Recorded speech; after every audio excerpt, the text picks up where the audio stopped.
All right, let me move to the motion. Mr. Pavin moves that the zoning bylaw be amended as set forth in this article. Do I hear a second? Second. It's been moved and seconded, Mr. Pavin. Thank you. The rest of the people who've joined me up here as most of the balance of the planning board will have the next several articles. This first article is regarding nursing homes and full-service retirement communities.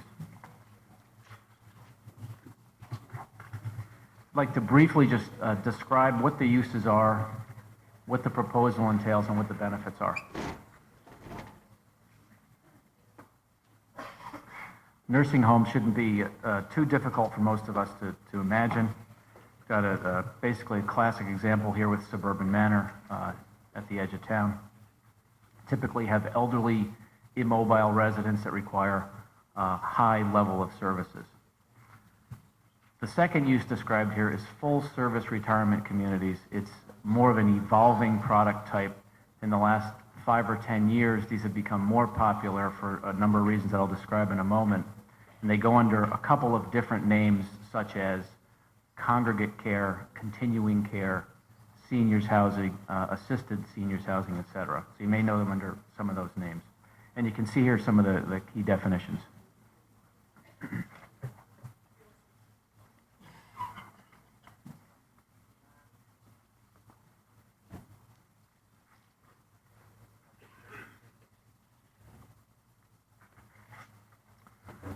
The goal of this proposal, or there are several goals of this proposal. 2 of them are lifted right from the objectives of the master plan. And you can see that one is to provide diversity of the types of housing that we have in town to accommodate a wide variety of needs. Second is to promote specifically options for independent elderly living. And one of the things that the master plan pointed out is we did not have a lot of options to accommodate these specific needs. Another goal is to address the obvious demographic pressures. As you can see from this chart, we have about 1/5 of the population now in a 55+ category. That goes to 1/3 in a fairly short period of time. This is very typical for what's happening on a national basis, and this would give our seniors an opportunity to remain in town, which we think is important.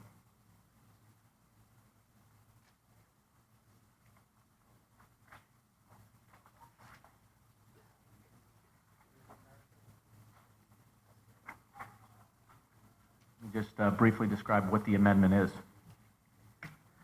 For nursing homes, and these will be regulated similarly in some cases and slightly differently in others. For nursing homes, they're currently allowed in all the zoning districts except what we call ARC. It's agricultural, recreational, conservation, basically an open space type of zone.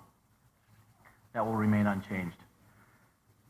In the multifamily districts, the higher density residential districts, we're going to change the way we regulate them from a dimensional basis to an FAR basis, which is simply instead of relying on setbacks, height criteria, although those remain in effect, the density is defined by a ratio of the floor area to the lot size, similar to the way a commercial development would be regulated. The nursing homes and full service would both be allowed to have multiple buildings on a lot, which really would allow a more creative planning and more flexibility for ultimately a more attractive development.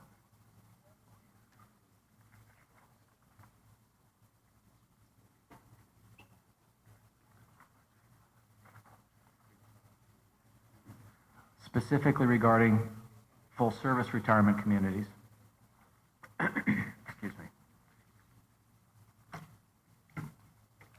These are now only allowed in the OP2 district, Office Park 2, which is the ribbon of land immediately south of Route 2 from about the auto auction to Piper-Taylor intersection. We'd like to expand this to all the residential districts, except ARC again. The proposal also changes the definition to accommodate these new product types and the new way these products or properties are being developed, as I mentioned at the beginning of this presentation. We have also made some proposed recommended changes to dimensional criteria to accommodate the way these properties are currently being developed.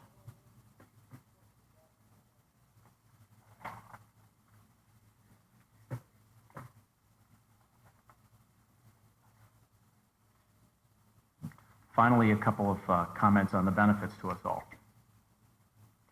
By encouraging the full-service retirement community allows us to have our seniors really stay here in town where they've probably raised their families, have a community infrastructure in place, and their family around them. Probably really like the community, in a lot of cases would most likely have to move away from the area because there isn't an option for them to stay. These have a tendency to be a higher net revenue tax use to the town because, as you would imagine, they bring 0 children in, are generally taxed like residential property, and very often have private services on site, so even things like DPW may not be required. These two uses would be regulated very similarly, as I mentioned. They'd be expanded to all the residential zones, and there'd be dimensional criteria added to allow for creative planning. We ask your support for this article, and I stand here to answer any questions you might have. Recommendations from the Board of Selectmen? The Selectmen recommend this article. I'm sorry, I think I interrupted you. Go ahead. Say that again, please. The Selectmen recommend this article. Thank you. Finance Committee? Mr. Prendeville? The Finance Committee also recommends this article. There is a potential for increased revenue with no significant associated potential costs. Questions from the floor? Gentleman at the front microphone. Steve Olson, 11 Wingate Lane. I generally advocate the article.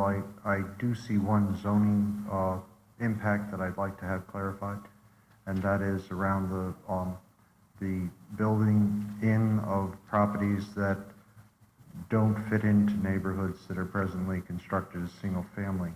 This seems to alleviate all restrictions on that. I would like to have a clarification around multifamily housing and condominium style housing as it pertains to single family areas in town. Mr. Pavin? I think your question is partly how they'll be approved in the future, is that right? Maybe I didn't understand your rezoning statement, so what I'm looking for is clarification. If I don't know the R values for all residencies or all properties in town, so you'll have to bear with that ignorance. But what I'm looking for is a statement around how this, I'll give you the scenario I'm worried about. I live in a single family dwelling type neighborhood, and there is some open land around me, which I consider possibly desirable for development of multifamily housing. Done poorly, it could disrupt the general neighborhood context, and I'd like to be sure that I understand how and if there are any restrictions that or new opportunities for developers to take advantage of high densities, large incomes from high density properties in single family areas. I'd make 2 points, I think, to respond to that. First is clearly there'll be a new use allowed in residential areas that wasn't before. We've tempered that because we believe that we'd like to see them residential areas because they're effectively residential uses. To temper that, we've put into effect dimensional controls which will basically increase setbacks and regulate it on the FAR basis that I mentioned versus a straight unit count. The reason that's done is because, as you would imagine, I'll give you an example of a congregate care facility. It may include the residences, it may include a nursing home component, it could have single family, it could have apartments, or any combination of these. It could also have core services, which might include medical, retail, barbershop, things like that. We were afraid to regulate it by unit density because if you did that, there'd be no way to put a cap on all those other things that aren't residential. So we figured that the best way to do it would be to cap the square footage, and everything needed to fit in that so that basically the massing of the facility was controlled. And that's dimensionally how we tried to approach it. Secondly, the uses will be allowed by special permit through the Board of Selectmen, which is a public hearing process.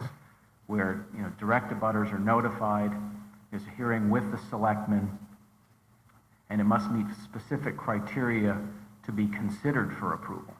And things, as an example, I can read you the whole list if you like, but as an example, one of the things that needs to be found by the selectmen before they vote yes is that it's harmonious with the neighborhood, just as one example, that it meets the intent of the bylaw, et cetera.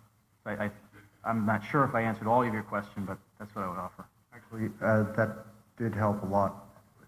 I don't plan to live forever, and I'm in that hump of people aging to this category, and I appreciate the fact that I'll have a place to stay. I think of the people behind me that are young right now and are on that trough in the school district wave going by, and you're going to have a lot of this senior family dwelling that's going to have to either be left vacant and uninhabitable because this large lump of elderly go by. You have a tremendous drop in the overall population of the plus age group, and then you're going to have a lot of housing that's going to have to be rezoned. You will change the character of the town 20 years out, 30 years out. I guarantee you of that. You will change the character of the town. The town will become a condominium opportunity right after I croak. Just a comment to make to your, I actually advocate your proposal. I just don't know that I like the proposal as it stands because it unleashes a condominium opportunity that I can very easily visualize quickly after I'm out of the picture. Gentleman at the back. Yes, Mark Shire, speaking for the Chamber of Commerce again. I'd like to reserve a room actually in about 20 years. The Chamber of Commerce supports the passage of this warrant article. See no one else standing, so we will vote. It takes 2/3 to pass. All in favor of the motion as read, say aye. Aye. Opposed, say nay. Okay. Would all opposed please stand?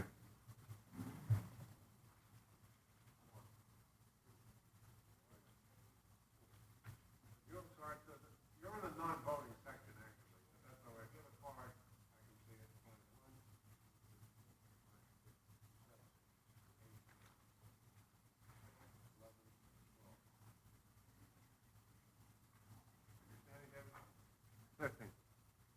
I count 13 noes. Would all in favor please stand?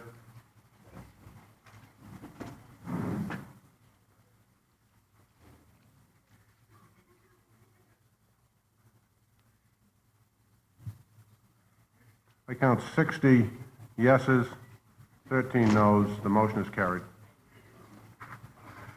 Article 31.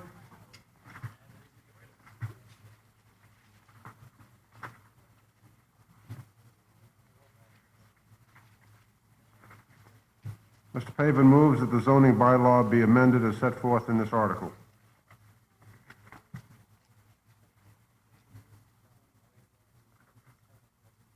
The planning board is proposing this article to address a directive under state law, Mass General Law, Chapter 19D, regarding assisted living residences, regarding non-discrimination in handicapped housing, and to respond to public input received through the master plan. Again, I'll start by defining this use.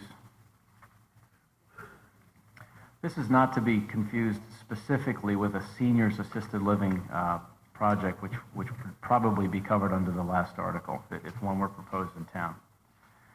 As you can see here, there's 3 specific criteria, and this is directly from state law. I'd specifically like to point out on the first point that if there is a resident that does require 24-hour nursing care, they're specifically not allowed in a facility like this. This is obviously addressed to handicap, but it could also include elderly. And as you can see from the bottom point, it's a fee-based facility.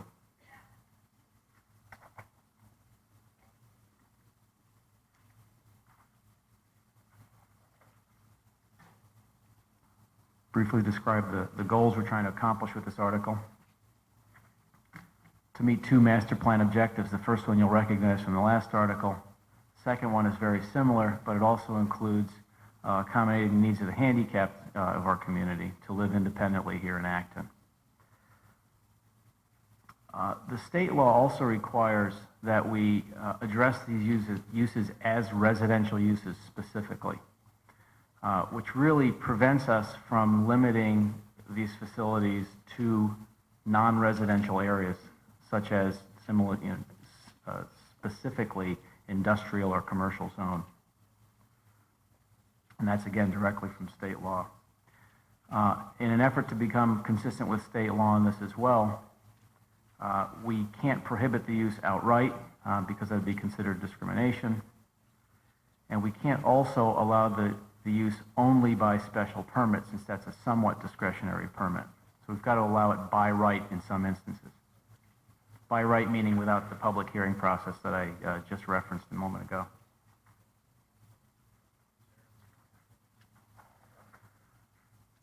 Describe the amendment. We'll achieve these goals by the following.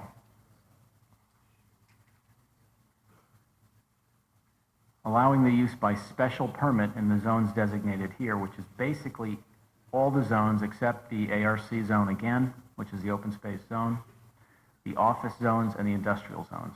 What that really leaves, if you could look at it the other way, is all the residential zones, the village districts, and the business zones, which have a tendency to be mixed use anyway. To run to the non-exclusion clause that I mentioned about the special permit, we'd propose allowing these by right when there are less than 10 residents in the facility. We also established, since this is a new use, established the dimensional criteria to regulate this kind of use, and it would be similar to what we proposed for a nursing home, what we just passed for a nursing home. And again, this would be allowed in all the districts other than the two mentioned here, the commercial and industrial. Planning Board asks you to support this article, and I'd be happy to answer any questions. Recommendation from the Board of Selectmen The Selectmen recommend this article. and the Finance Committee. The Finance Committee also recommends this article. There appears to be no revenue increases or decreases associated with it. From the citizenry, Mr. Shar. The Acton Area Chamber of Commerce also supports the passage of this warrant article. Lady at the back. Sharon Naismith, 2 Deergrass Lane.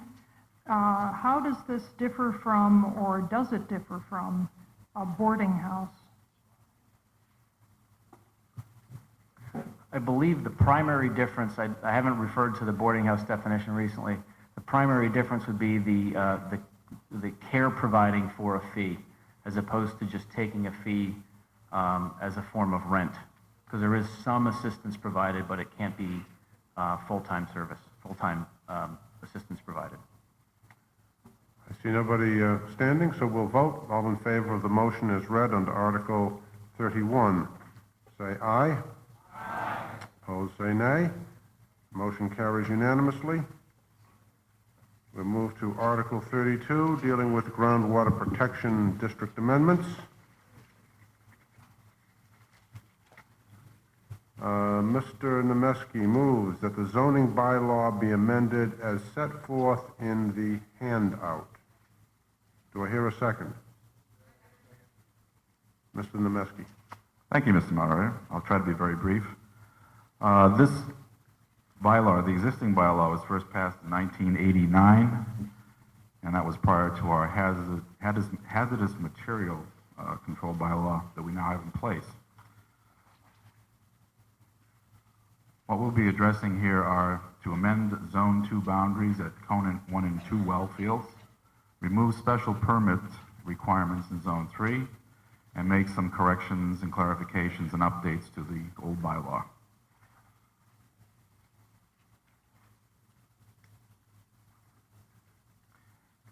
After we got new pumping data from the Conant well in 1988, we found that we needed to adjust the bylaw to reflect those. A new computer model was used to do all that in conjunction with the Acton Water District and the Mass DEP. I think I'll really stop here. If anybody has any questions on this bylaw, I'd like to address them other than this and bore you with a lot of the detail in the interest of time. Recommendation of the Board of Selectmen Selectmen recommend this article. and the Finance Committee. Finance Committee also recommends this article. And questions from the town meeting members? Seeing nobody standing, we'll vote. Takes 2/3 to pass. All in favor of the motion as read, say aye. Aye. Opposed, say nay. Motion carries unanimously. Article 33, dealing with services and recreation. Mr. Croswell moves that the zoning bylaws be amended as set forth in the article with the addition of the letter N under the column designating the R2 through R10/8 districts. Do I hear a second? Mr. Croswell. This also takes 2/3 to pass.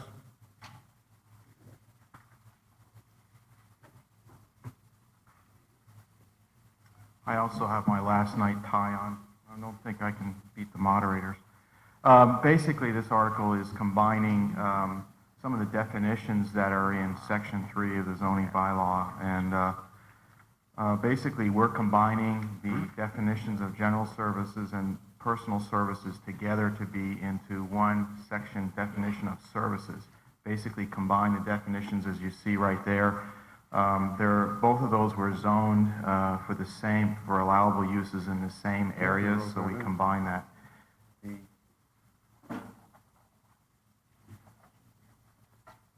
There was a third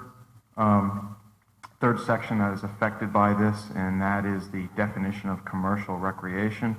There were a couple of uses that were in the general services and personal services that we've moved into the commercial recreation definition. In addition, we've expanded this definition to include a few uses that appear to be more current to today's standards. And finally, we've eliminated in terms of requirements that a commercial recreation facility that would be under 2,000 square feet would not require the special permit process. Thank you.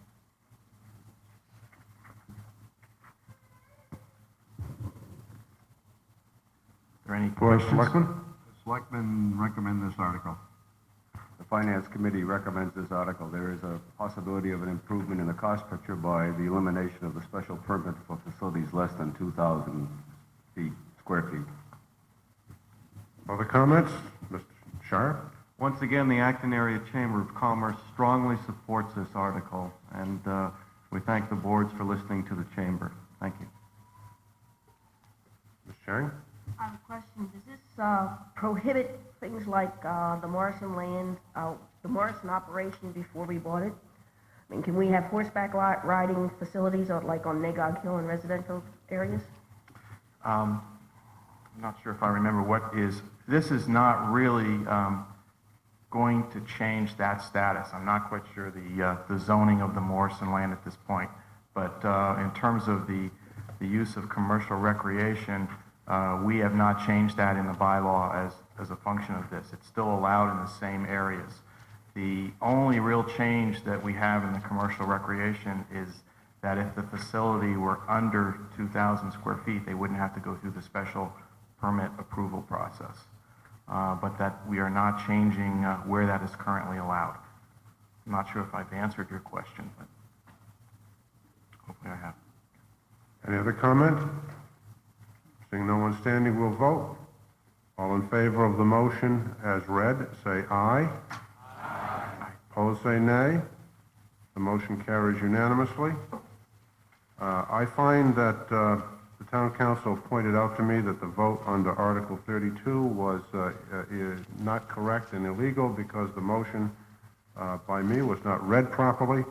I will simply read the motion the way I read it the first time, and then I will read it correctly this time, and we will simply vote it because I don't think it makes any difference to you, but it does to the Attorney General. I read it. Mr. Nemesky moves that the zoning bylaw be amended as set forth in the handout. It should be Mr. Nemesky moves that the zoning bylaw be amended as set forth in the article. I apologize. I made an error, one of the very few that I make every minute. So I will read it again. What we're going to vote on under Article 32 is Mr. Nemesky moves that the zoning bylaw be amended as set forth in the article. Do I hear a second? Any discussion? Let's vote. All in favor of the motion as read, say aye. Aye. Opposed, say no. Motion carries unanimously. All right. Article 34, dealing with accessory uses. Mr. Chairman moves that the zoning bylaw be amended as set forth in this article. In the article. Point of order? Yes. Wasn't 34 in the Yes, it consent was. calendar? Thank you very much. It was. 35 was also. Thank you. We'll move to Article 36. 35 was passed by consent. Article 36, dealing with site plan amendments to comply with current design standards. A two-thirds vote is required. Mr. Hill moves that the zoning bylaw be amended as set forth in the article. Do I hear a second? Moved and seconded. Mr. Hill? Thank you, Mr. Moderator. Most zoning articles which are proposed by the Planning Board for your approval are carefully crafted, specific, and precise. This article has been carefully crafted through a formal process, including a public hearing, as well as review by legal and zoning experts. It is also specific to site plan special permits. That is, commercial and industrial sites. It is not applicable to residential. On the other hand, this article is by design not precise. It is intended to allow room for discussion and negotiation. It includes words which provide a general framework, not absolute limits. For example, to the extent practicable, or cost compared to public safety or convenience. Why are we doing this? Over the years, with your support, we have made a number of changes in the zoning bylaw which affect commercial and industrial sites. As a result, we believe the town is better served by recent site plans than earlier ones. The intent of this bylaw is to ensure that when modifications are proposed to the older site plans, compliance to the current design standard is considered and, where practicable, implemented. In reality, this is to a large extent current practice with site plan modifications. Proposed site improvements are reviewed and negotiated to balance existing conditions, the size of the modification, and the cost of compliance with public safety and convenience. Typically, this occurs as site plan amendments are reviewed by the Board of Selectmen, but when the modification is minor, a formal review is not required and compliance review remains with the building commissioner. This article clarifies, reinforces, and formalizes this current practice. Let me give you one brief example.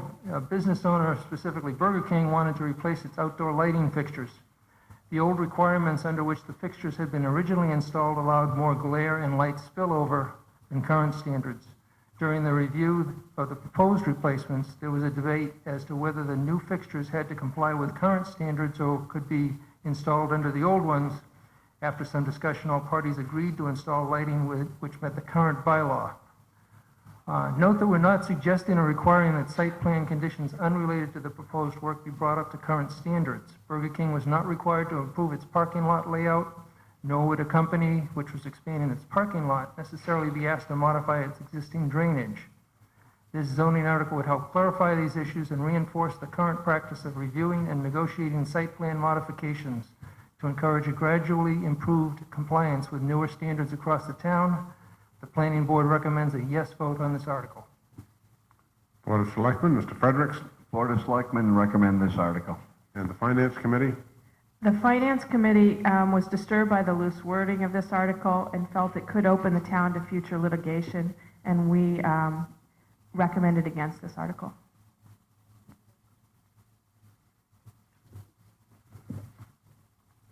Okay.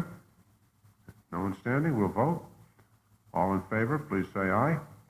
Aye. Opposed, say no.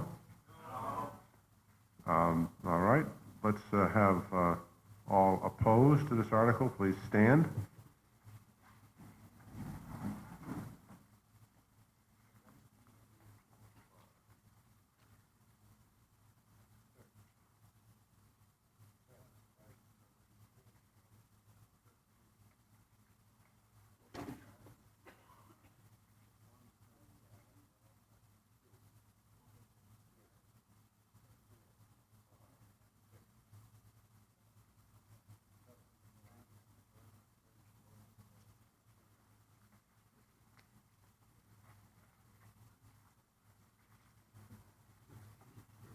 Would all in favor please stand?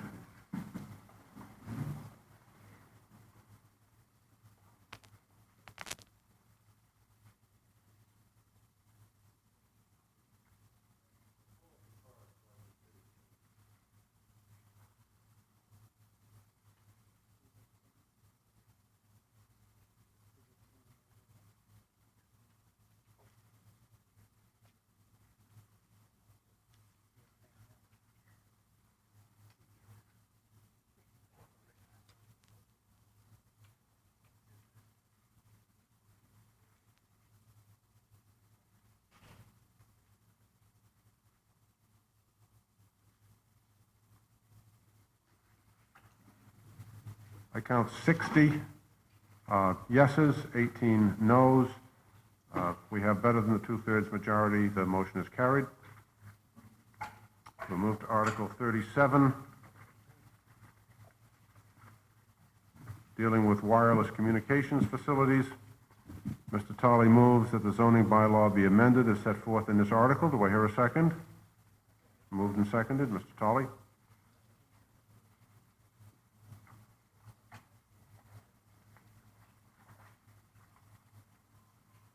In 1996, the Congress passed the Federal Telecommunications Bill, which, among other things, made it easier for cell phone companies to locate wireless communication facilities, which I'm going to refer to wireless communication facilities interchangeably with cell phone towers, because that's really what we're talking about. And so as you can see from the overhead, essentially,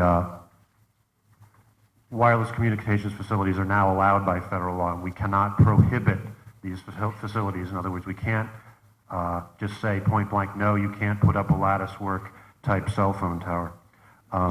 Acton presently has no effective zoning that by chance or by design would happen to cover cell phone towers, hence this article. Part of the Telecommunications Act was that yes, cell phone companies are allowed to put up wireless communications facilities, but localities can impose reasonable regulations, and that's what this bylaw is intended to be.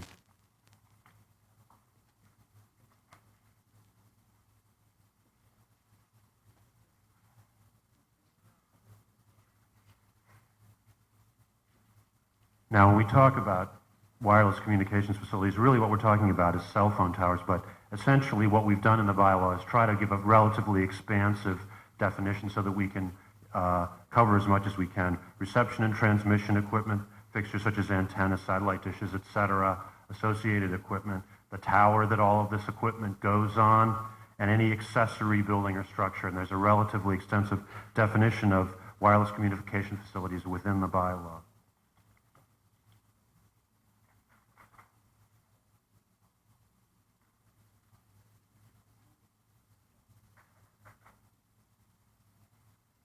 And then, of course, we were concerned that we didn't want to make our definition too broad and cover things that we thought people would want to be able to use as of right, and that we didn't think were really necessary to regulate. For example, you know, the sort of customary things that you would have around the house, the TV antenna, et cetera, the ham radio operator, and then obviously this part, the facilities less than 3 feet in diameter and 12 feet high that comply with applicable zoning dimensional standards, and that's really intended to leave out the small satellite dish that people tend to be using now for getting TV signals.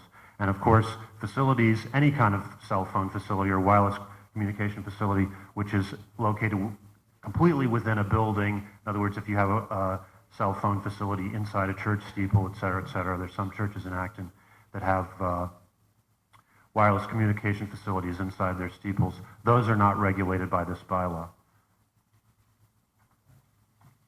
And then briefly, what the bylaw actually does is it allows wireless communications facilities in essentially all the zoning districts, but it requires the cell phone company or the company that's going to put up the wireless communication facility to come to the planning board first and get a special permit for this. We do have we have one major prohibition, which we think would pass federal muster, and that is we've prohibited lattice-type towers you want to know what a lattice-type tower is, it's like the type of tower that's in South Acton in the Great Hill Conservation Area across the street from where the new True Value is, where Donalds used to be. And then we also have various height and other restrictions, screening restrictions. We say that cell phone companies are required to utilize any pre-existing nearby tower or facility, if any. We think that our bylaw is reasonable within the meaning of the federal law and would reasonably regulate wireless communication facilities. If anybody has any questions, feel free to fire away. I think we're going to get approval. Yes, Don Gilberti, what are you rising to? I do have a question. But we're going to hear from the selectmen first and then the finance committee. Yes, Mr. Board of Fredericks. Selectmen recommends this article. And Mr. Prindiville. The Finance Committee recommends this article. It's a timely introduction of reasonable measures to protect the environment and mitigate against potential legal costs. Said by the former chief engineer of New England Telephone Company. Mr. Gilberti. We're talking about the schools for a second. We have a large satellite dish up on top of the high school here. We also have a radio station here at the high school, and the tower is approximately 30 feet high above this building. We also have a tower for communication with buses at the junior high school. It's not a high tower. It is a tower in the middle of the quadrangle. Can you tell me how this would affect what we're presently doing? My guess is that all of those structures that you've described would be pre-existing non-conforming uses, so they wouldn't be affected at all by this bylaw. Could we move the satellite dish at some point to another location, and what would happen at that point? We're talking about a 10-foot dish now.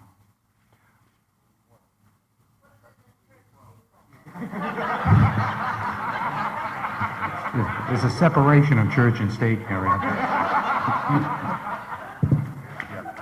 Municipal uses are exempt, so no, you wouldn't have to do anything. Thank you very much. Gentleman at the front. I had it.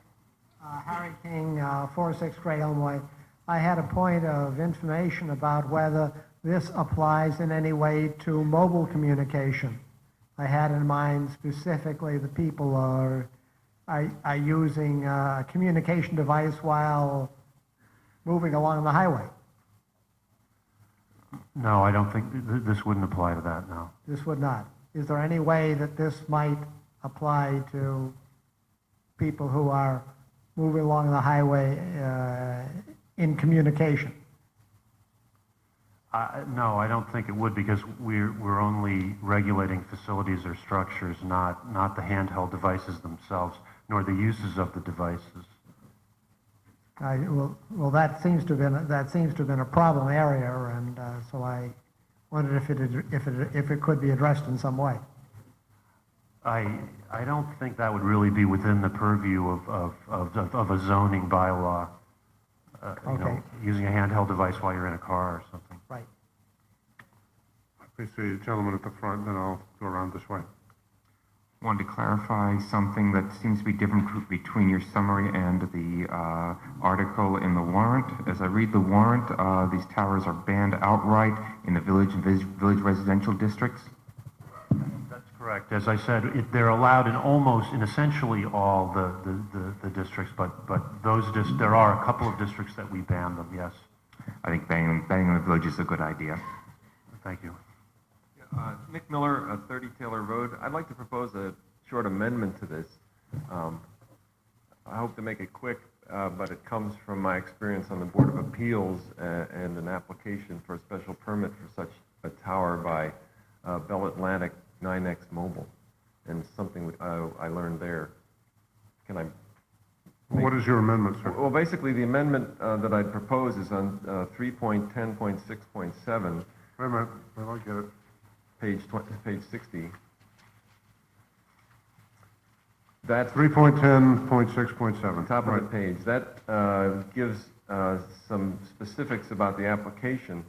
And when Bell Atlantic came before the board... No, I just want to know what your amendment is. Okay. The whole thing? Want me to say what it is?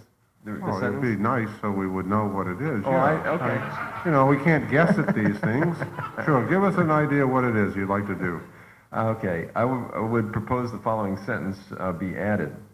The application shall also include maps showing areas where the proposed top of the wireless communication facility will not be visible when shielded from view by only existing terrain and when shielded from view by existing vegetation.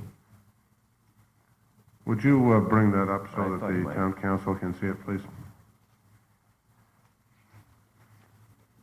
While he's dealing with the amendment, would anybody else like to speak? We might as well continue on. I'll take the lady and then the gentleman. Okay, I just had a question, which is I don't understand why these things are being allowed in residential districts and in the ARC district at all.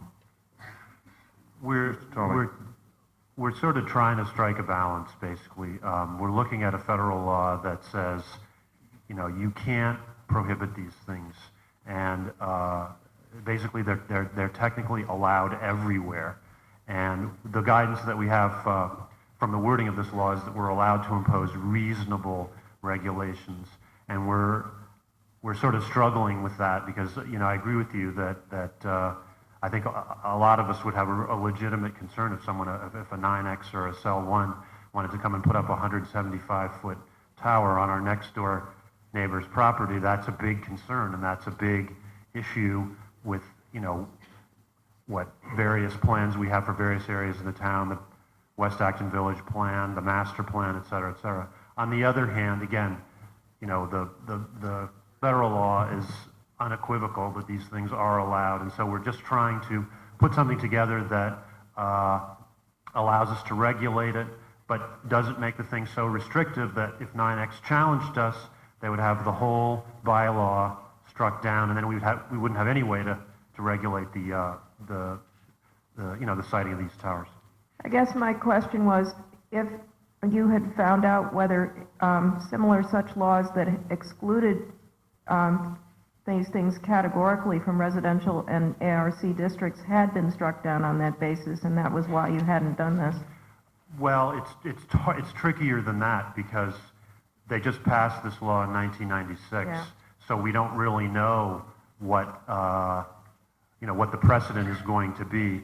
When the law was passed, what we were trying to do was be proactive and just get something on the books, to do the best we can based on our, you know, the sort of standard zoning and planning sorts of, and taking into account the master plan and zoning and planning techniques, and just do the best we could you know, at a first crack.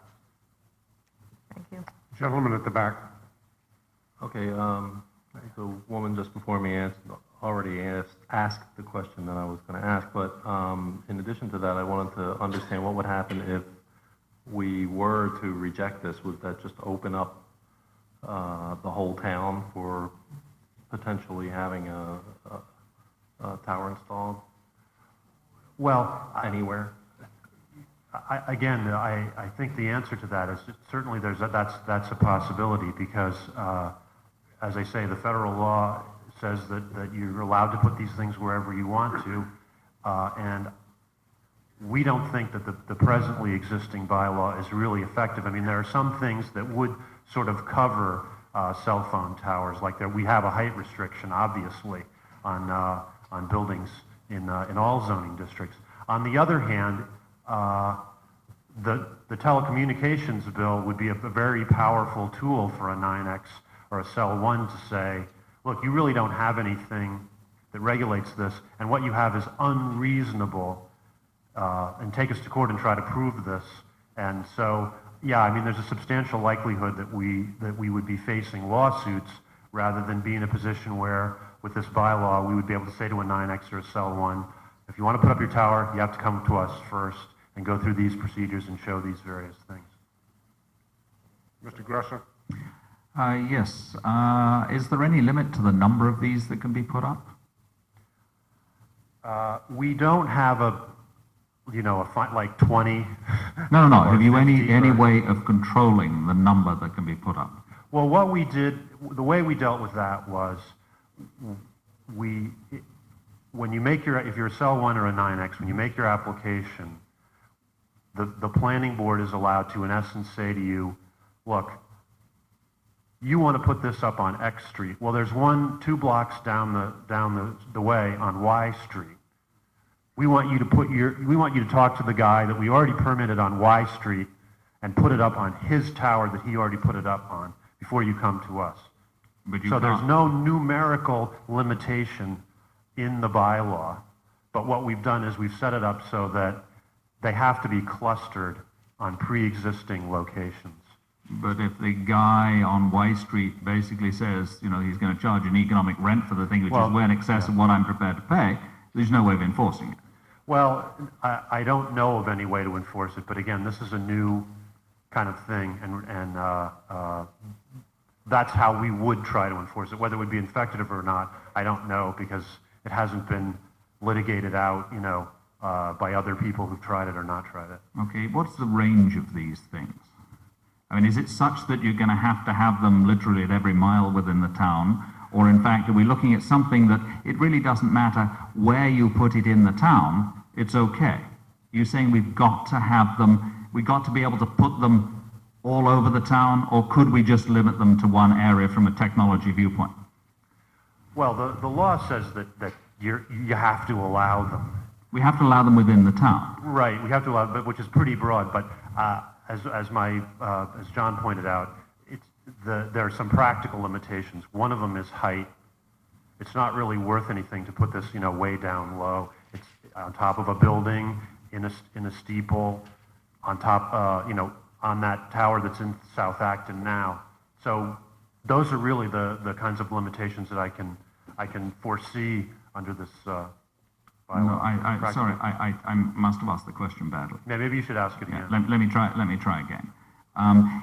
Is there any reason that the industry could demand that they have to have access literally to, you know, every square mile of town, because the things can only radiate for 1 mile? Or could we say, okay, we can cover all of your requirements technologically by saying you can sit all in, you know, in the Wicks lumber area, and they could never come back and say, oh no, that isn't okay, that isn't any good, because, you know, we need to have one near the Littleton line and near the Maynard line, and etc. I don't think I can answer your question because I don't know what the technology is. My guess is that if the federal law says you have to let them put them where they want to, the answer is that they can put them where they want to. And if that's every mile, then my guess is that it's every mile. Let's see if we can get a correct answer. I know the town council is just dying to answer this question. Thank you. I can address, at least in general terms, the technology. It depends in part on the topography. It depends also on the technology used. But typically, the individual sites have a radius of 2 or 3 miles. So in most towns, there will be 1, possibly 2 to provide coverage. It depends. Okay, thank you. Thank you, Mr. Moderator. I got the answer I wanted. Based on that, I quite honestly see absolutely no reason why we should permit them in any of the residential or village areas. And in fact, I would propose to amend the motion to restrict such sites. Well, we've got another amendment that's going to come up first. There's a gentleman that's been working on an amendment for quite a bit of time. Okay. All right. We have the amendment. Is this on? All right. We have the amendment, and it, with council's help, this is what we came up with. The application shall also include maps showing areas where the proposed top of the wireless communication facility will be visible when there is vegetation and when there is not. And that was to go at the end of 3.10.6.7. Yes. Okay, do I hear a second to that amendment? Would you like to briefly discuss it before we vote on it? As I mentioned, I'm on the Board of Appeals, and we had Bell Atlantic 9X come before us a while back requesting such a tower, and they did it through us because there's nothing in the zoning bylaw that addresses the tower, such a tower right now, so they came for a special permit from the Board of Appeals, or actually, I guess it was a variance. And it was clear that this group that came in included engineers, lawyers, company representatives who'd been apparently traveling the country with the dog and pony show, and it was clear that there was no question we could ask that they did not have an answer for. Was the dog under effective control? The dog was okay, it was some of the audience that wasn't. What they proved to me is that there can be very effective demonstrations and presentations on the visual impact of these things, and I don't see any reason why we shouldn't demand at least the same of anybody else who comes in, because they had a map that showed in color, and they had some of you may have seen it. They flew a balloon, I think it was 5 feet in diameter, 2 balloons, one at the height of the tower, and then another one, I think another 50 feet up, helium balloons, one morning in May or whenever it was, and they went around the town and took photographs so that you could actually get a perspective on how visible this was from various places in town. And then they did some computer magic, and they showed the areas, the contours on the map of the town and where you could see this, and where into, I guess, Chelmsford you could see this, because it's going to, we gave them the permit, and it's going to be located right north of Somerville Lumber. But it was very convincing and gave us a lot more sense of a rational decision, because we had, good information. Or felt it was good, honest information. So, and I think this amendment will get other applicants to do the same. The amendment has been seconded. Any discussion on the amendment? Anybody wish to discuss the amendment? Mr. Tully? Mr. Moderator, could I have the amendment read again? Yes, surely. The application shall also include maps showing areas where the proposed top of the wireless communication facility will be visible when there is vegetation and when there is not.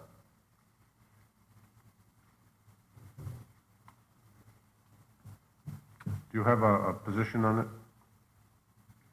No, the planning board has no problem with that amendment. Okay. Anybody wish to discuss the amendment? All in favor of the amendment, say aye. Aye. Opposed, say no. The amendment is carried. Mr. Gresser, before you make your amendment, I'm going to ask the town council, I think your amendment is going to deal with restricting it from residential areas. That's correct, Mr. Moderator. I would ask the town council to, in general, comment on the legality of the amendment. He'd want to hear it, I'm sure, but, well, why don't you go ahead with your amendment first, because I think you've been working on it, then we'll get the comment. Mr. Moderator, I would ask that we amend the original motion to restrict the building of these towers in not only village districts, but also in all residential districts. And I believe the changes required would involve a change to the new section 3410, which is shown on page 57, to replace the requirement for a special permit under the residential districts R2 through R10-8 and RA by ends. And I believe if we turn to to page 59, we would need to delete section 310.6.2, which mentions residential districts. On a quick scan through, I did not find any other mentions to residential districts, but I'm open to correction. I'll tell you, before we take the amendment, because this is fairly complex and we've got to insert it in the right place, let me ask the town council to make a comment as to whether he thinks that that is an acceptable amendment legally. If it is, then we will work out your amendment appropriately. Yes, I think it's within the scope of the warrant. I agree with that. I don't know why I asked the question, quite frankly. Mr. Moderator. Yes. I might be able to provide some more information that might be useful in obtaining an answer to the issue we seem to have before us. I believe town council's response to Mr. Grasso's earlier question was based on the current generation of cellular technology. There is also a newer generation of technology that the FCC has also approved. I believe it goes by the name of PCS, Correct. which involves lower power sites. As a result, the sites are more densely clustered. I am not an expert on this, but I am concerned that if we ban this in residential districts, the first PCS operator who comes to Acton, hopefully there won't be one, but the first one who does come will take a look at this and discover there's no way to get the sites anywhere near dense enough. Let me just stop you here. So let me- Let me just stop Fair you enough. here if I may, because I want to ask a question. Because that is quite a different technology, and that happens to need aerials all over the place, but they're not great big tall aerials. I'm going to ask the question of the planning board. Was PCS part of your evaluation, or were you just dealing with the present cellular system? Well,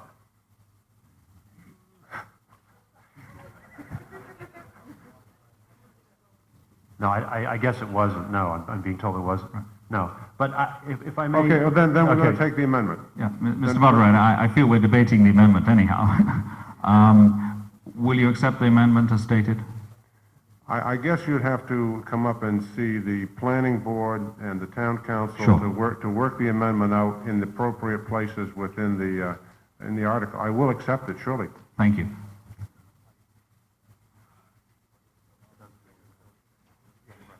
Yes, I'll take other comment while we're waiting. Gentleman at the front microphone. Just a clarity on the residential area. I mean, if we exclude the residential area in this amendment, this is a moot point, but it might help in helping to make a decision on it. And that is, the exclusions talk about having facilities that are distant from existing lot lines. I know that in certain facilities you have easements that allow towers, you might call them telephone poles at this point, but towers that already pass through residential properties. Is this going to be a valid restriction that apparently what the communications facility provider will have to do is buy a piece of land that isn't developed on, and then have this land large enough that his tower can fall in any direction without touching a resident's property? Or will this allow a facility to be put up on an easement on a present residential properties? In other words, if AT&T has an easement through town, as it does, could it spring up towers along its easement?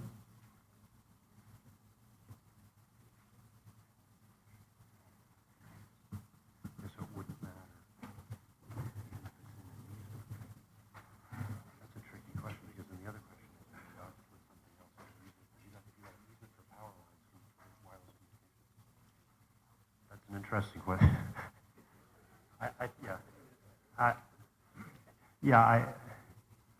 I think we may want to shoot this over to town council because in a sense, the question is if AT&T has an easement for power lines, query whether that easement can be used for wireless communications facilities. That's one question. Then the other question is, I still think it's a structure, and it would still be regulated under this bylaw, so that it would still have to comply with all the requirements in the bylaw. Thus, if the structure happens to be made out of wood, and we presently call it a telephone pole, that would still constitute an acceptable tower. Yeah, I mean, in other words, yes, because you would still have to meet all the requirements of the bylaw. Like, in other words, if you were going to put a little antenna on top of a telephone pole, yeah, I think it would still have to meet all the requirements of the bylaw as far as height and et cetera, et cetera. Right. Did someone else have a comment? No, I see. No, that's still a structure within the meaning of the of that's in the first part of the bylaw, the definitions section, because what we said in the definitions section is a structure is everything. It's the building, it's the building that the thing sits on, et cetera, et cetera. I'll recognize Mr. Mullen. I know the amendment is it being worked out or something at this stage? Or is it? Yes, it is. Okay. Speaking to the amendment, I rise to oppose the amendment. I have found many times when, not because I know anything about the amendment, but that's specifically why I oppose it. I think this is a bad form to do it. If we were going to change this, let's change it through the planning board process. Yeah, if we're so concerned about it right now, let's vote down the whole thing and come back again. But what we're going to stumble into right now is the unintended consequences by trying to finesse something right now into a very complex situation. I will recommend voting against the amendment and proceeding to the main article. Mr. Cady. I'll take Mr. Richter. He's been stating it a long time. I happen to be a physicist, and one of the things that gives me all kinds of trouble is wireless communication. Now, that is not a very specific term at all. Now, we could be talking about ultrasonics, or we could be talking about microwaves, or we could communicate in a lot of different kinds of ways. You can use either lateral waves or electromagnetic waves.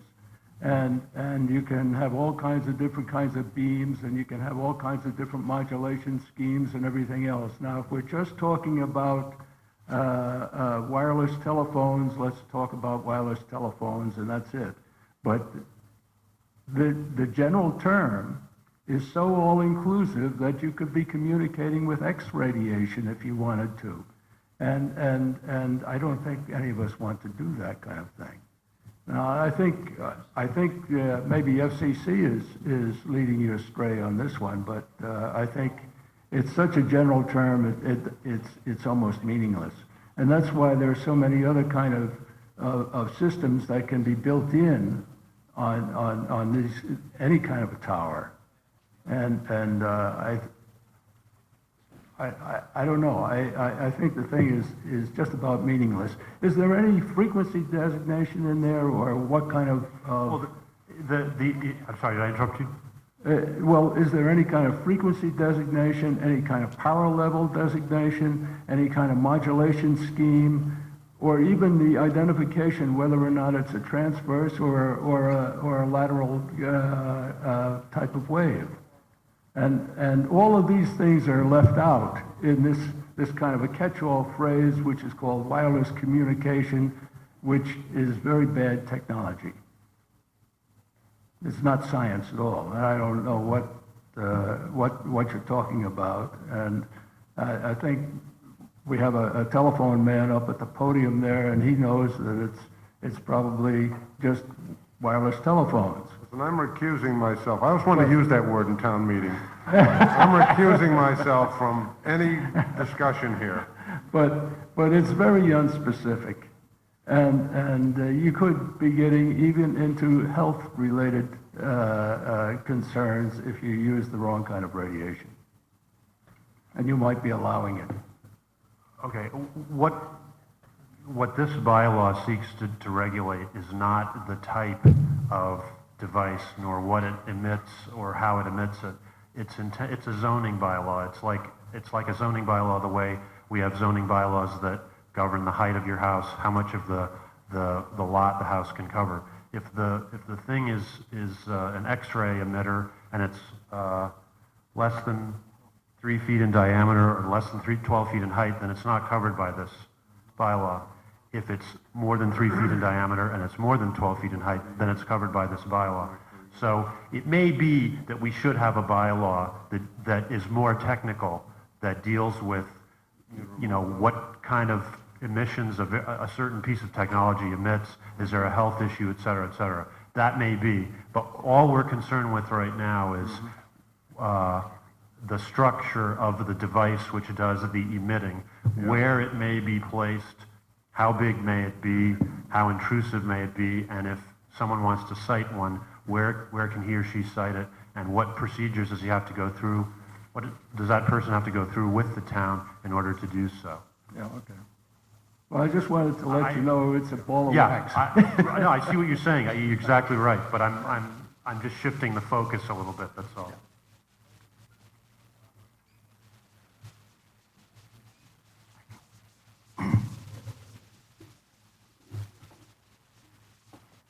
I'm going to recognize Mr. Gresser.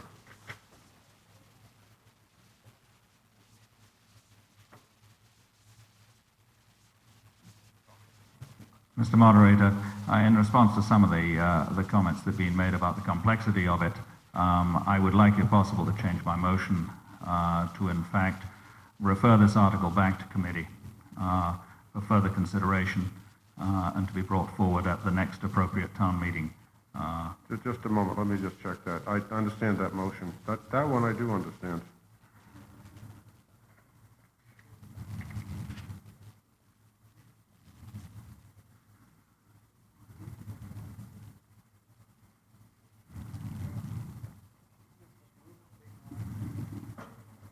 It's too late to move to take no action. You can do several things. You can postpone it indefinitely. You can commit it back to or refer it to the committee. You can lay the article on the table. All of them take slightly different votes. Whatever one you wish to do, you can do. What's the good one? Where do I get a nice quick majority? Well, postpone indefinitely is debatable. It requires a majority. Laying it on the table takes a 2/3 majority, and it's undebatable. How about refer? Refer just requires a simple majority. Yeah. I think, as I said, I would propose to refer this article back to committee. To which committee? To the planning board. Do I hear a second? Any comment on this? Mr. Pavin? Just a procedural question. We obviously are being asked to take this back and continue to work, and we'd obviously like to get some input on it from some people that we've heard from tonight. I want to make sure we're not prejudicing our ability to bring it back with this action, even if it's after more work, and I assume that's a question for town council.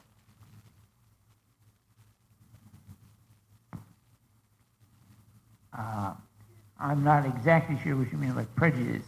It can be brought back at another town meeting, and it would go through the same process at that time. I think it could not be brought back effectively.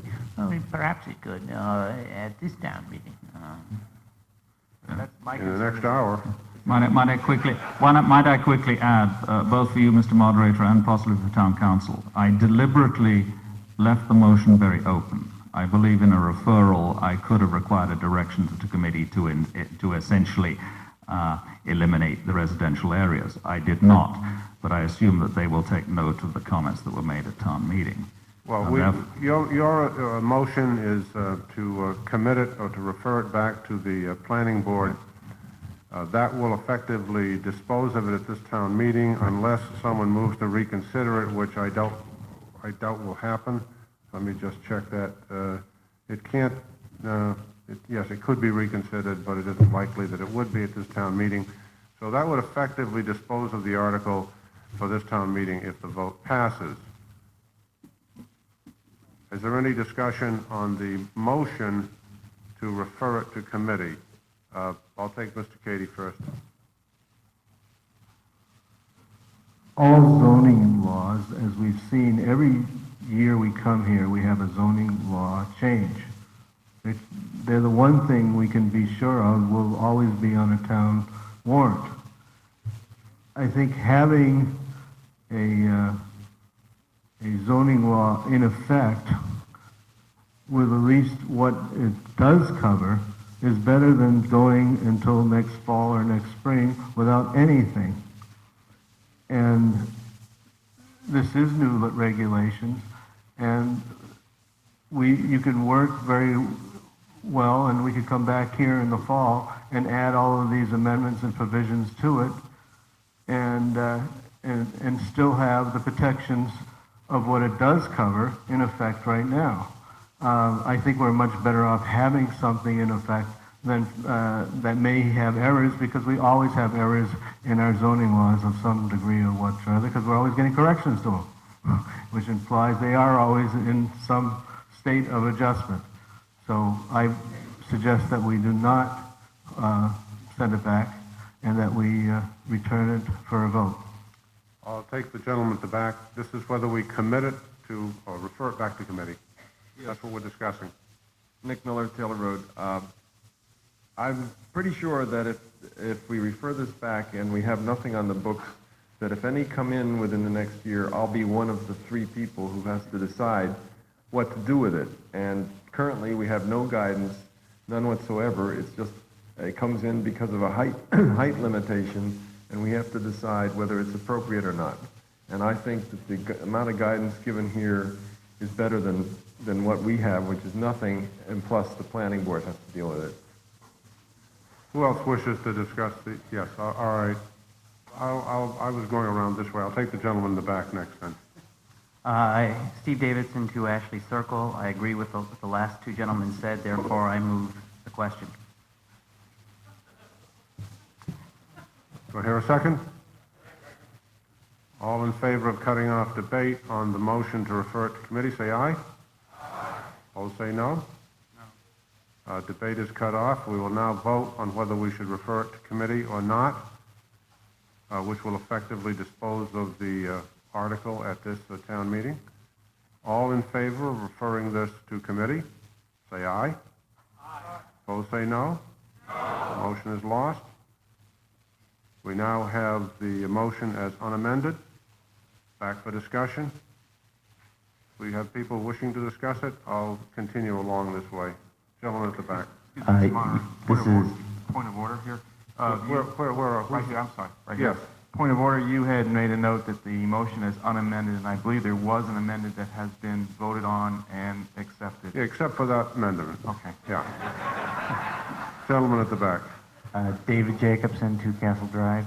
I've got a question about section 3.10.5.1 about the size of the wireless communication device. A lot of older satellite dishes are 12 feet, 8 feet in diameter. Would these come under this part of the zoning amendment? Yes, they would. If they were less than 12 feet in diameter, if they were less than 12 feet in height and not more than 3 feet in diameter, they would come under this bylaw. If they're pre-existing satellite dishes, though, if they're already in place, they're non-conforming, they're pre-existing non-conforming uses, and they would not be covered by this bylaw. But if you wanted to put one up, yes, they would be covered by this bylaw. For that reason, I'd like to advocate that this be voted no on, because there's a lot of satellite television that I'm very interested in that is not on the 3-foot dish you can't get. And that was one of the reasons I moved to Acton, so that I would be able to put up a satellite dish that could receive television. There's also newer dishes that are slightly larger than 3 feet that receive internet that I'm sure a lot of people will be interested in very soon. So again, unless we amend this section to specifically allow satellite dishes for television reception that are within a reasonable size for a house. I mean, a lot of people have these already. I don't think I should be prevented from putting one up on my property within reason. So I would advocate that we vote no if this is not amended. Mike, Mr. Callahan. I'd point out a couple of things about the existing text. First, a wireless communication facility is defined as a facility for reception and transmission of personal wireless communication signals operated by a public utility or commercial entity licensed by the Federal Communications Commission. Most TV dishes are not transmission facilities, and they are not operated by a public utility or commercial entity. I don't think this applies to your satellite dish outside your house. The way I read this, it says shall include reception and transmission equipment such as antenna and satellite dishes. A satellite dish isn't a transmission device, it's a receiving device.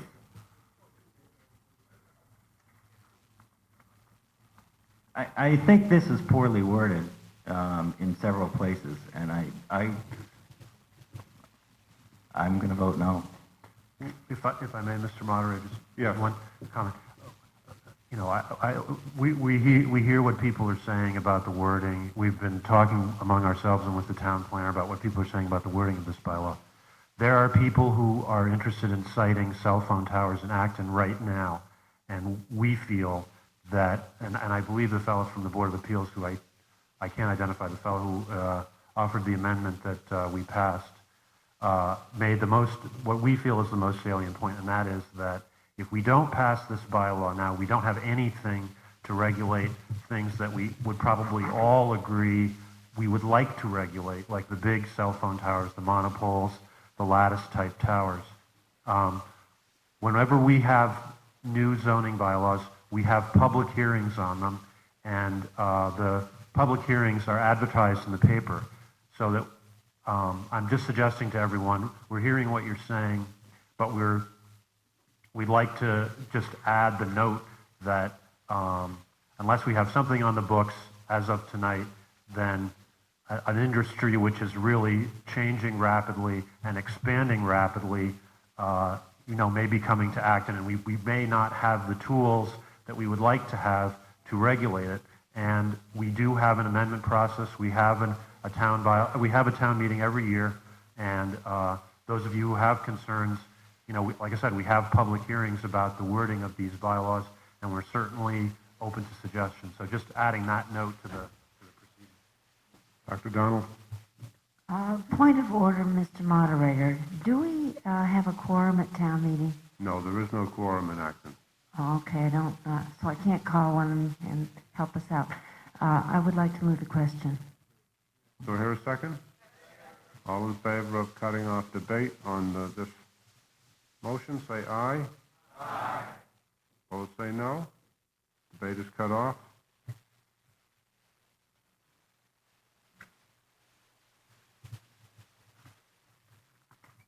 All right, we will vote on the motion as amended. All in favor of the motion as amended, say aye. Aye. Opposed, say no.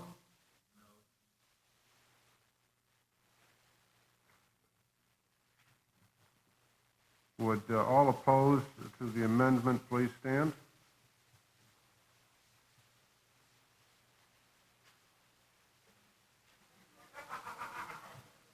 I'm sorry, did someone say a point of order? What is that?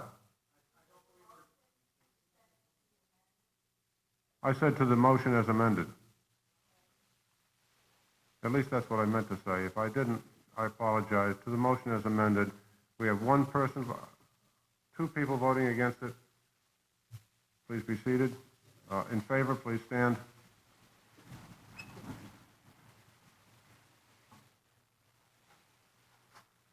I count 40 people in favor, 2 opposed. The motion is carried.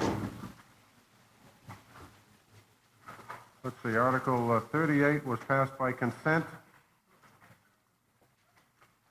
Article 39.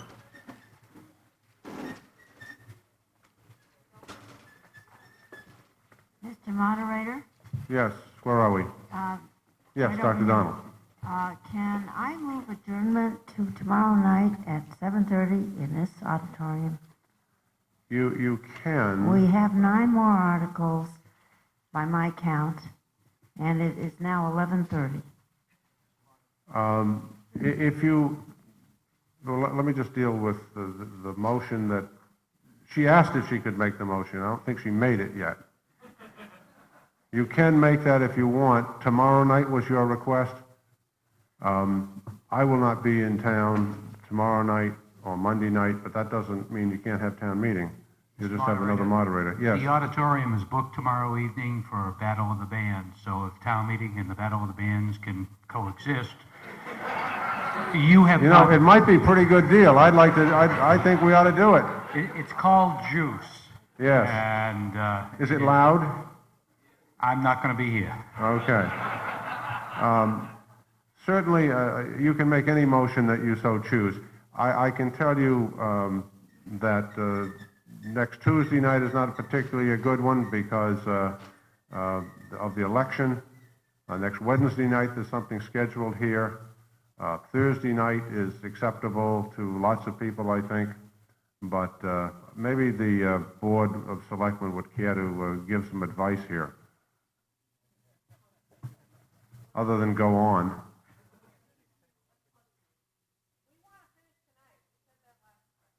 Well, okay, you still, right, you still can make your motion if you wish, or you cannot, whatever your choice is. We have quite a few articles to go through. I don't think terribly controversial, most of them, but you have a right to make the motion. I yield to the town mothers and fathers. Okay? 39. Mr. Kabikoff moves that the town raise and appropriate $135,000 to be expended by the town manager for professional services to conduct a master plan update and a limited Route 27 corridor study as listed in this article. Do I hear a second? Moved and seconded, Mr. Kabikoff. In view of the hour, we have presentations, we have slides, and we have recommendations, and we have an agreement that we're not going to do that. With the proviso that the town meeting members agree. So I would hope that you've all read this article. You understand what it's getting to. We want to update the master plan, and we want to take a look at the Route 27 corridor, see if we can make it safer. If you have a question, if you wish to hear the presentations, please speak. Otherwise, I'll simply say that the Board of Selectmen enthusiastically endorsed this article. Comment from the Finance Committee. Finance Committee recommends this article also. Other comment? People standing, gentlemen at the back. Mr. Moderator, is it possible to request that the town meeting vote for all remaining articles in one 12-foot? No. Nice try, though. Then I move the question. You can, no, but let's see how many people want to talk to this article. Who wishes to speak to this article? Mr. Shar. Yes, once again, the Acton Area Chamber of Commerce strongly supports this article. Other comment? Yes, Mr. Edelman. Thank you. I'm sure I support this. We've spoken about this, I think, in past town meetings with a traffic plan as part of the master plan. And I'm assuming, if you can assure me that there'll be an opportunity for public involvement and that rather than putting a traffic signal at every intersection around Route 27, we'll look at alternatives, which would even include such old-fashioned remedies as having a police officer come to Haywood Road from 3 to 5 p.m. Mr. Adelman, this is only a study. This is not an implementation. Is that a yes? It'll be yes. Thank you. Okay, I see no one stand. Yes, one more person standing. Yes, go ahead, sir. Ed Russell, Oneida Road. I just become very weary of spending money on study after study. I seem to recall a few years back there was another vote to spend money on a Route 27 study. I don't know if it passed or not, but have there been studies of Route 27 in the past? Not the entire corridor that I'm aware of. I don't know how long. We have studied portions of it. We've taken a look at Haywood Road, which precipitated our decision that we really needed to take a more detailed look at the corridor. And there's a portion of Route 27 at Kelly's Corner it's been looked at, and this whole thing the study will integrate the whole corridor from roughly Round 2A all the way down to Route 2 and through Kelly's Corner. So we can anticipate that this will be the last study of Route 27? I would anticipate that to be the case, yes. Other comment? Seeing no one standing, we'll vote. All in favor of the motion as read, say aye. Aye. Opposed, say nay. Motion carries unanimously. We'll move on to Article 40.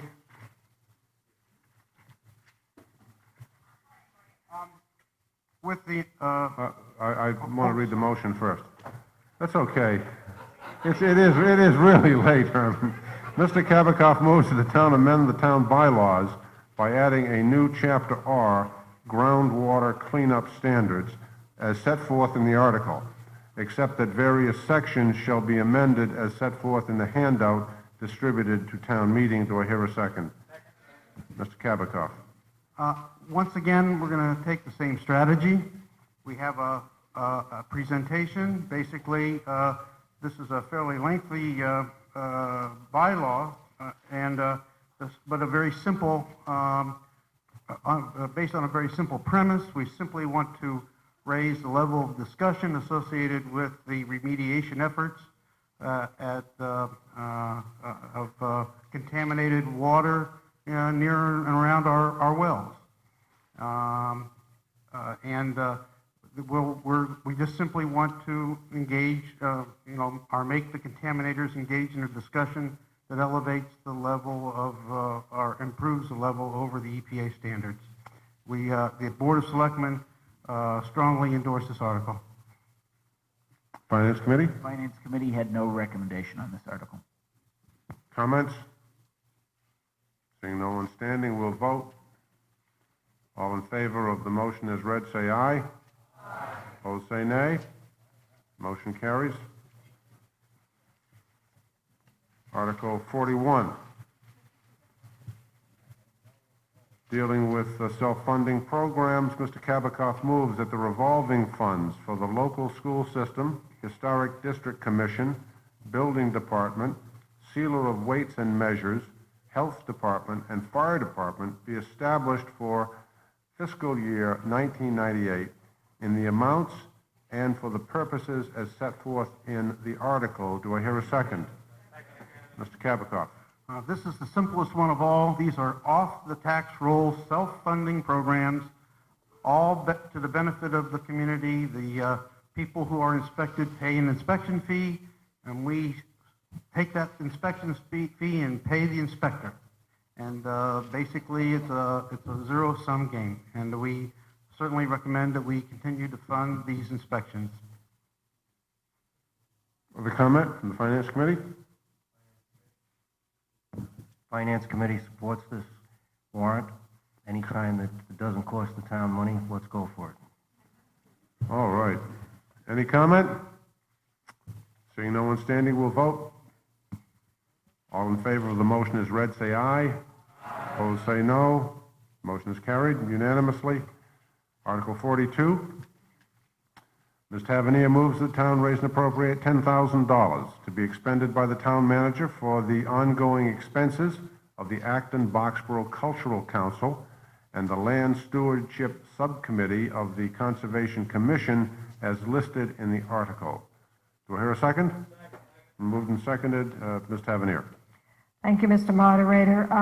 This article, we have two town committees. One is a standing town board, the Acton Boxborough Cultural Council, and another is a subcommittee of the Conservation Commission called Land Stewardship.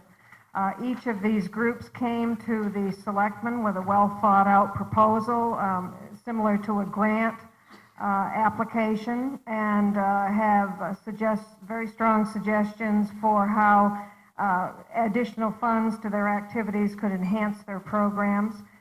They had each planned to give a 5-minute presentation. I think in the interest of time, I would suggest that the longer they go beyond 5 seconds, they might lose some votes. But I would like to introduce each of them, and if they want to make a brief statement about what they're all about. This is the first time we have approached this type of activity, and the Board of Selectmen certainly recommends it. So I would first like to introduce Kay Hartung, who is the chairman of the Acton Boxborough Cultural Council, and then after that, Linda McElroy, who is the chairman of the Stewardship Committee, but urge them to be brief. Thank you. I certainly will be brief. My name is Kay Hartung. I'm co-chair of the Acton Boxborough Cultural Council. Unfortunately, at this late hour, none of my members could join me, but that has nothing to do with their commitment to the council. I think I just want to take this opportunity to let you know a little bit about who we are and what we do, really quickly. The ABCC, and I have slides and I have overheads. I will not use them. The ABCC was formed in 1981 with the mission of promoting excellence, access, education, and diversity in the arts in order to improve the quality of life for the residents of Acton and Boxborough. Our guidelines are established by the MCC. Our members are volunteers appointed by the Board of Selectmen. In the past, we have received our funding primarily from the MCC. This amount varies from year to year as the monies derived from megabucks goes through the legislature to the MCC and then to LCCs based on a legislative formula. Our allocation for 1997 was $9,500. We got $23,000 worth of requests and had to turn down more than half of those requests, some of them quite worthwhile. We have an opportunity this year, in particular, a pilot program that the MCC has, that any funds that we raise this year might be matched by the MCC. So we would be bringing in more dollars to this community for various different arts activities. Just some examples of organizations that we have given grants to: the Heritage Chamber Orchestra, the Acton Community Chorus, Commonwealth Civic Ballet, the Earth Day Festival last year, grants for school enrichment programs, the Acton Boxborough Councils on Aging for concerts for the seniors, the Discovery Museums. As you can see, there's a wide variety, and we try to serve all the various different populations of Acton. We've also sponsored council-initiated projects such as the environmental sculpture in the Acton Arboretum, which was a huge success, and we are planning on doing it this coming fall once again. We have gotten additional funding through fundraising and through grant applications for that show. We are just asking to have more money to be able to do more cultural things for this community, and we also see it as a way to begin an interchange with the town on the importance of cultural planning in this community. And we also want to appeal to you as a community for suggestions on what you want to see us doing. What would we do with this $5,000? $1,000 would go towards the sculpture project coming up this fall. The rest would go into the pool of money that we get from the MCC and go out in grants.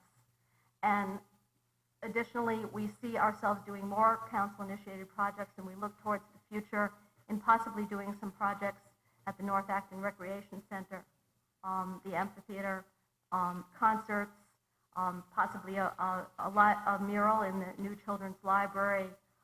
We also want your input, so we want to know what you as a community want to see and would like to work together in developing a plan for Acton.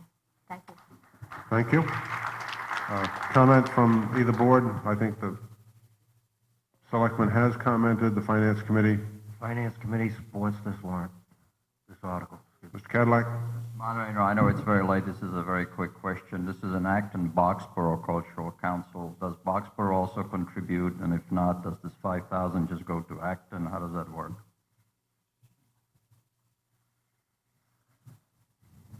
The $5,000 would be limited to Acton. Thank you. We are going to be requesting $1,000 from Boxborough. Thank you. Gentleman at the back. Thank you, Mr. Moderator. I'll be brief. I want to speak on behalf of the Acton Boxborough Cultural Council. I think you got a yes vote right now, but go ahead. Okay, I'm a museum professional by profession. I've worked with the council. I've also worked with many state and other local councils in the Commonwealth, and I just want to attest to the excellence of administration and programming as has been carried out over the past few years by Kay Hartung and the rest of the council. Thank you.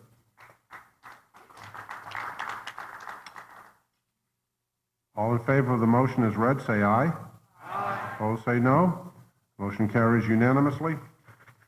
Article 43, dealing with capital improvements, infrastructure, sidewalks. Mr. Mullen moves that the town raise and appropriate $73,000 to be expended by the town manager for the purpose of constructing sidewalks, and that to raise such amount, $73,000 be transferred from free cash. Do I hear a second? Second.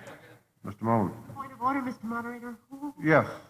You took a vote on the cultural council half, but not on the land stewardship half, and you didn't get the other part up unless Mrs. Tavernier was wrong? I took a vote on $10,000. I took a vote on $10,000 as the moderator, as the motion says. Both parts are covered. And both Cultural parts are Council, covered. 5,000, B, 5,000, total Okay, 10,000. okay, as long as she's read it right. What is this, a test?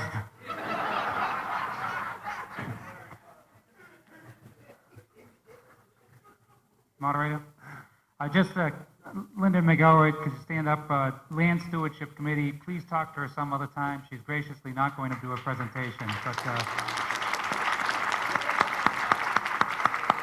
but we're asking for some money for the continuation of the sidewalk program.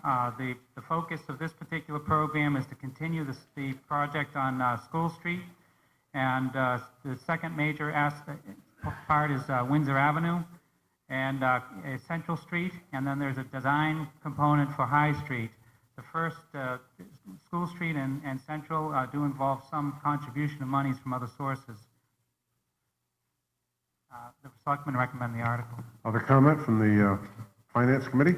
Finance Committee recommends the article. Mr. Cady? Quick comment again, if you look at 2A, you notice that Concord residents on 2A are appealing to the town of Concord that they consider using the monies that they've been deferred from their section of 2A to have sidewalks put in their section of town so that they can have access to our East Village area.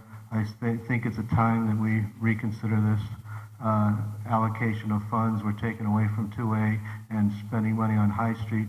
There is a lot more, I know High Street's a very dangerous road, but there are a lot more people walking on 2A than on High Street. Other comment? Lady at the back? I'm sorry, Miriam Lezak, High Street. A friend of mine last year was hit on High Street while commuting. I'm a train commuter. I walk down High Street many days. I don't know how many people have actually been hit by cars on 2A. Possibly they have been. I know people have been on High Street, and well, you know, I live there. That's my backyard. Other comment? Seeing no one standing, we'll vote. All in favor of the motion as read, say aye. Aye. Opposed, say no. Motion is carried unanimously. Article 44. Mr. Fredericks moves that the town raise and appropriate $97,500 to be expended by the town manager for the purpose of purchasing equipment and making infrastructure repairs as listed in the article, and that to raise such amount, $97,500, be transferred from free cash. Do I hear a second? Mr. Fredericks. We have a whole bunch of slides, but we'll spare you. The first part of this article is painting Town Hall. I'm sure everybody's seen it. They probably don't have any questions on why we're going to be painting Town Hall. DPW door replacement. These are wood overhead sliding doors. They're 25 years old. They go up and down probably 50 times as much a day as yours at home, and they've done very well for 25 years. They need to be replaced. The fire station roof repairs, this is a continuum of the same problem that we addressed last year. And if you remember, we had underfunded it, and we went out for bids. The bids were over. Now we've got some realistic bids, and it's the same problem. We just want to fix all three roofs. The slice seeder is the only new thing that's being proposed, and it's a $6,500 gadget that sits behind the tractors, and it slices the sodded area and reseeds. It's basically a reseeder. Any questions on this article? The selectmen recommend this article. Finance Committee. Finance Committee recommends this article. Comment? Let's vote. All in favor, say aye. Aye. Opposed, say no. The motion is carried unanimously. Article 45, capital improvements. Mr. Fredericks moves that the town raise and appropriate $186,000 to be expended by the town manager for the purpose of replacing vehicles as listed in the article, and that to raise such amount, $186,000 be transferred from free cash, and further that the town manager be authorized to sell, trade, or dispose of vehicles being replaced, and to expend any proceeds received for such new vehicles. Do I hear a second? Mr. Fredericks, to your motion. Again, we will skip the slides unless somebody wants to see a bunch of rust on Dickey House trucks. There's a couple of errors. If you notice, the summaries are a little bit out of order. In addition to that, item D is actually a little bit misleading. We're not replacing a crawler loader. We are actually purchasing a new Bobcat sidewalk plow that is also a snow blower and a backhoe. It's kind of a multi-purpose vehicle. And what we are trading in is not a crawler loader. We're trading in, actually, it's an old asphalt roller that we don't need anymore for road construction. Other than that, you can see what it is. They're 1973 five-ton dump truck, a 1980 pickup, a 1986, two 1986 pickups. Any questions? The selectmen move this article.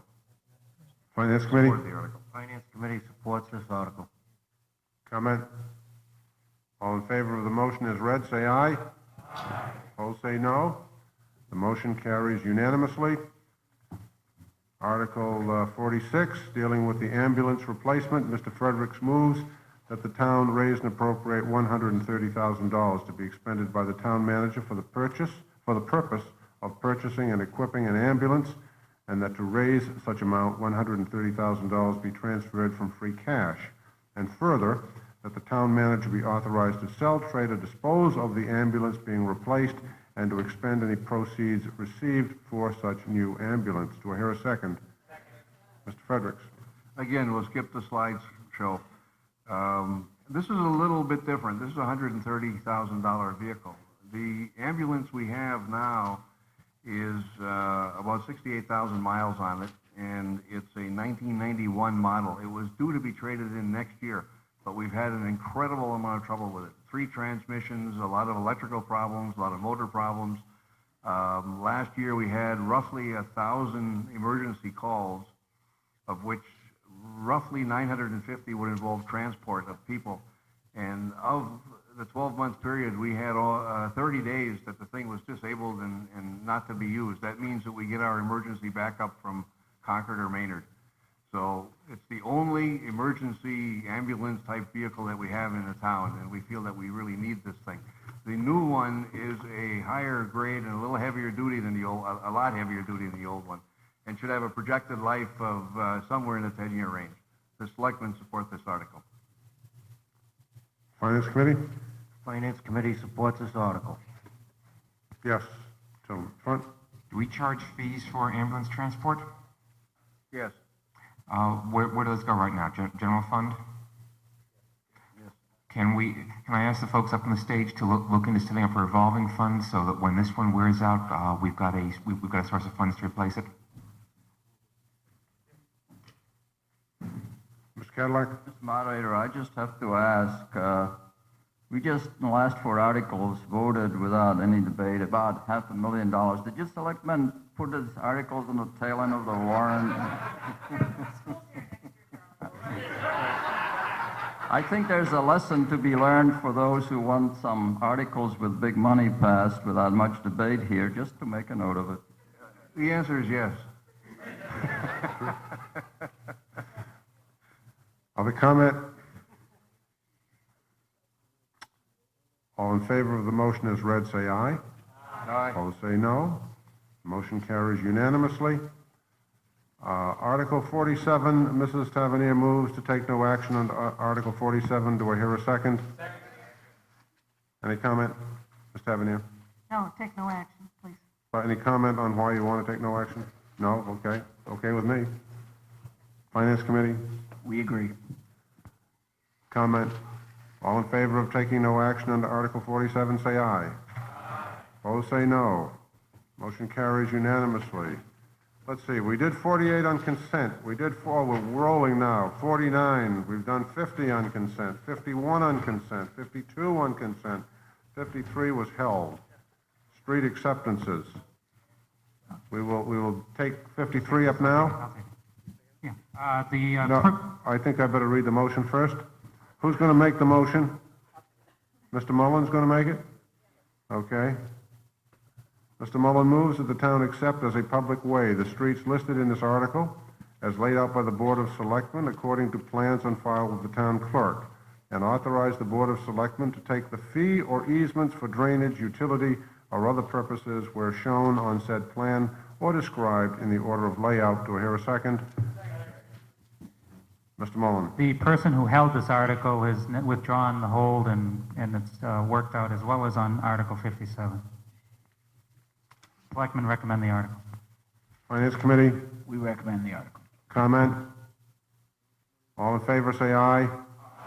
Opposed, say nay. The motion carries unanimously.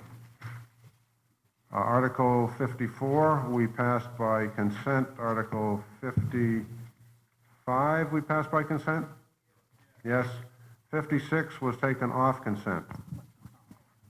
Mr. Kabikoff moves to take no action under Article 56. Do we hear a second? Mr. Kabikoff? Very quickly, we thought we had a deal to buy some land, to save some trees when we put a sidewalk in, and the deal fell through. So we recommend that we take no action. Okay, let's see. Finance Committee? Can't do a deal if it's fallen through. Right. Other comment? All in favor of taking no action on Article 56, say aye. Aye. Opposed, say no. Motion carries unanimously. 57, it was taken off consent. The article reads, the motion reads, Mr. Mullen moves in the words of the article. Do I hear a second? Mr. Mullen. Recommend the article. Did you say the consent was withdrawn, or the hold was withdrawn? You did. Finance Committee? Finance Committee recommends the article. Town meeting members? Will vote. All in favor of the motion as read, say aye. Aye. Opposed, say no. The motion is carried unanimously. 58 is an article that was passed on consent. 59 and the last article was moved by consent. Is that correct? We have finished? Mr. Moderator, done? I move to dissolve this town meeting. Do I hear a second? Discussion. All in favor of dissolving the town meeting, say aye. Opposed, say no. Meeting is dissolved. Hey, okay. We made it. I didn't get another day's worth of work out of this? Oh, boy. Hey, just for what it's worth, I thought the debate in town meeting this year was really good. I thought the debate was very high caliber. Thank you. Good evening.